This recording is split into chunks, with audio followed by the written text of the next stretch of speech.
Wow. Just wow.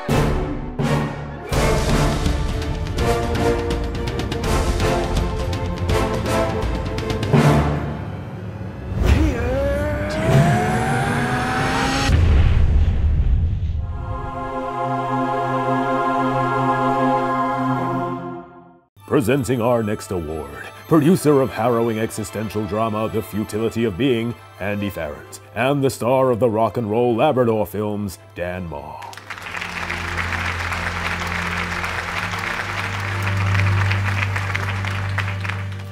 Movies allow us to see images we would never have normally seen in the real life, like an amazing gunfight, a thrilling car chase, or even realize the utter futility of human existence. Pause for laughter.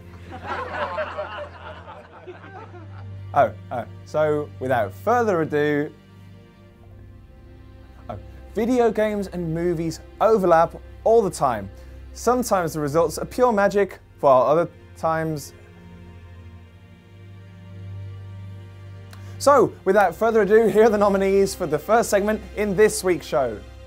Yoostar 2, making all your non-sexy Hollywood dreams come true. Movie games that deserve a second or even a first look. The magic of the silver screen, and this week's news. And the winner is... this week's news. Get up here, you.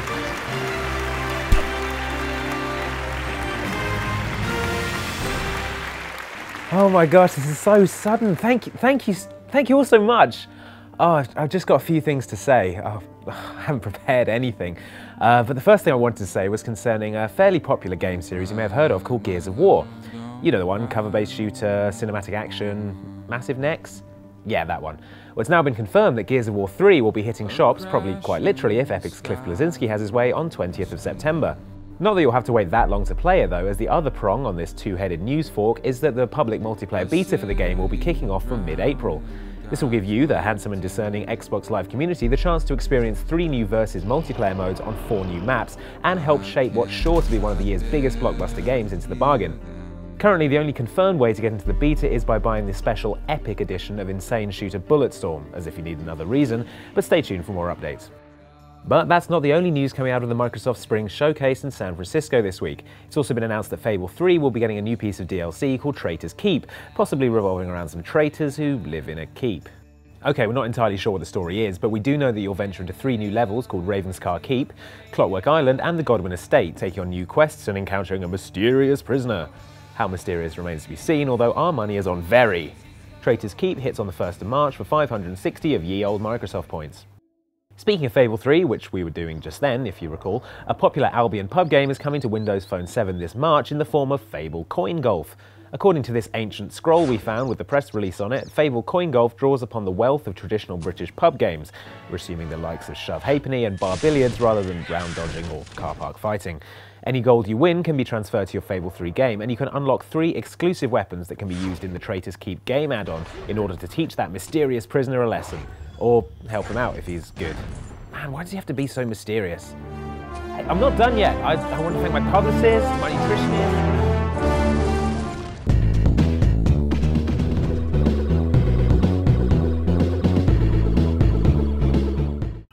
As you've just witnessed, games and movies tend to have a bad habit of being criminally awful.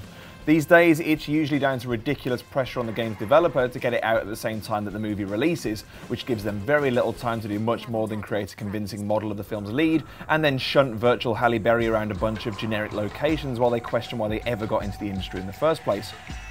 But sometimes, just sometimes though, they get it right, like Blade Runner here as suggested by regular viewer Andy Farrant. So we asked you to nominate your choices for the most underrated movie games of all time. Then we picked the ones we agreed with, so no Enter the Matrix, Lee Morgan 316. Back in the late 80s and early 90s, Ocean Software was the king of the movie license. Well, it was the king of licensing movies and then turning them into side-scrolling platformers that barely resembled their source material, but as Iggy Pop Barker 79 points out, their adaptation of Batman the movie for home computers was still pretty impressive at the time. An impressive Batmobile section that made innovative use of grapple hooks, and a curious minigame where you attempted to create deadly gas from everyday household items loaned some much-needed variety to the usual leaping and Jack Nicholson punching action.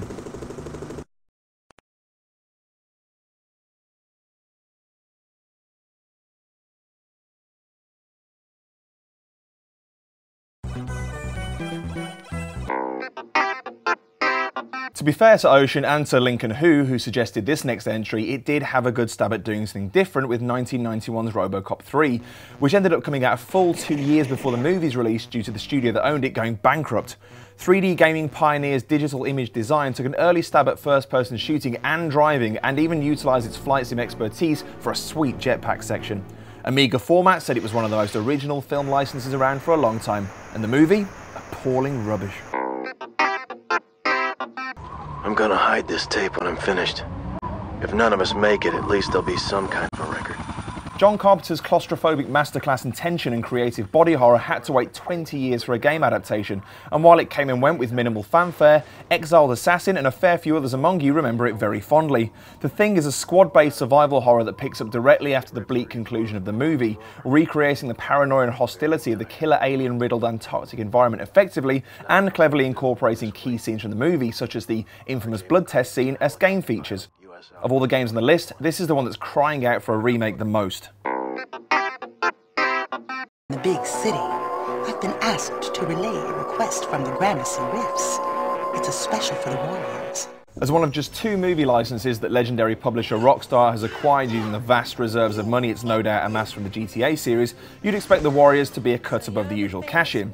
And if you listen to Evil Moomin, Donsky92 and Tuckshop64, they'll all tell you that it is. Rockstar, clearly huge fans of Walter Hill's brutal, brooding classic, recreated entire scenes from the movie shot for shot using the in-game engine, and crafted a brilliant reinvention of the scrolling beat-em-up while he was at it.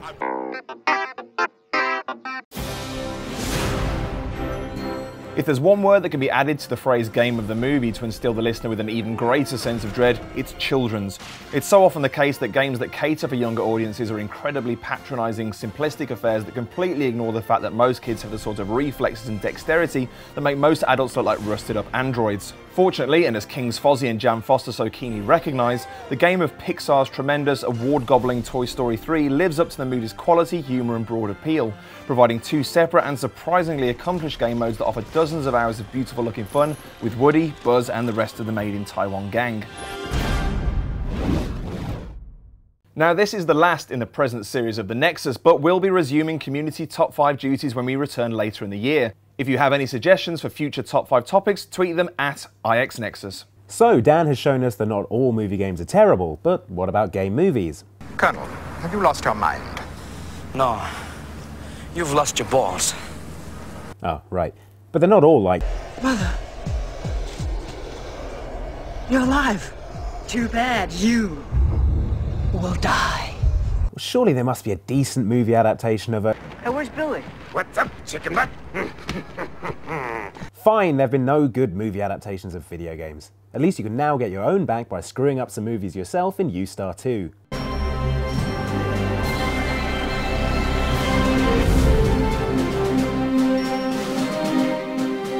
So, Yoostar allows you to put yourself into scenes from famous Hollywood movies. There, boy. Are you telling me you're the owner of the Bubba Gump Shrimp Corporation?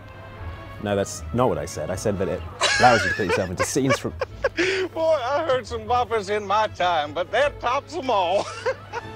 I thought it was a very lovely story, and you tell it so well, with such enthusiasm. Well, who tells it even better is the guys from Blitz Games, so would you like it if we talk to them as well? Well, yes, I would. We've got everything from classics like Casablanca through to the kind of films I grew up with, like Terminator, The Blues Brothers and Ferris Bueller's Day Off, right the way through to modern greats like Shaun of the Dead, The Hangover and Kick-Ass. So a real broad selection of films, so something there for everyone. And you just choose the actor you want to play, we remove the actor from the scene and you replace them. You can also save your replay and... yes, wax on, wax off, yeah, I get it. No question. I'm trying to do a thing here. Right, you can also... Wax on, right hand. Wax off, left hand. Miyagi, just shut up! On, wax off. Breathe in through nose, out the mouth. One of the challenges we faced early on is how do you judge someone's ad-lib performance? How do you know if the thing that someone's done when they've changed the script themselves is really funny, really humorous? And actually we realised really quickly that we can't. So that's where the second part of the game comes into its own. Once you've created your performance, you can upload it to the web and people can then rate your performance online. And they're going to be the best judge of who does the best creative performance.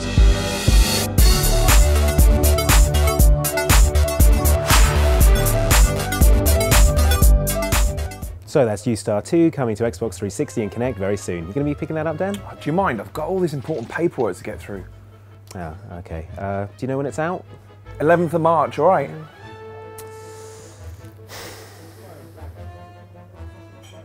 Just go and get the car then.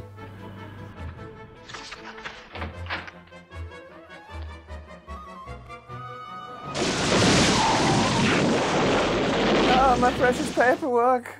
Yeah, but honestly, thanks for asking me in. It's been ages since I've done anything on Inside Xbox. I'm really excited. Yeah. Great. What are we doing then? Cool, just read that. Hi, I'm Graham Broyd, aka Ali Bongos, and you're watching the NExUS. Yeah, perfect. Cheers. Was that it? Is that it? I came all the way from Aberdeen for this. I've left my firstborn child. Is this what I've become to you? Is this it? Now this is the moment that we take pause to remember those that we lost this year. Rolvert, BT.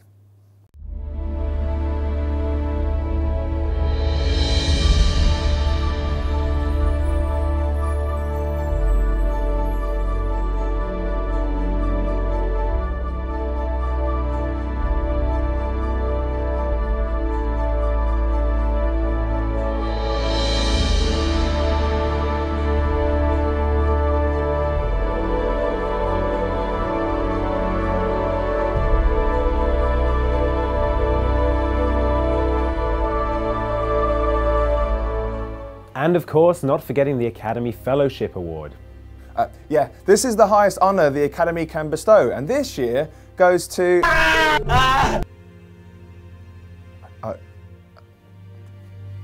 guess it's the Haunted Prince then.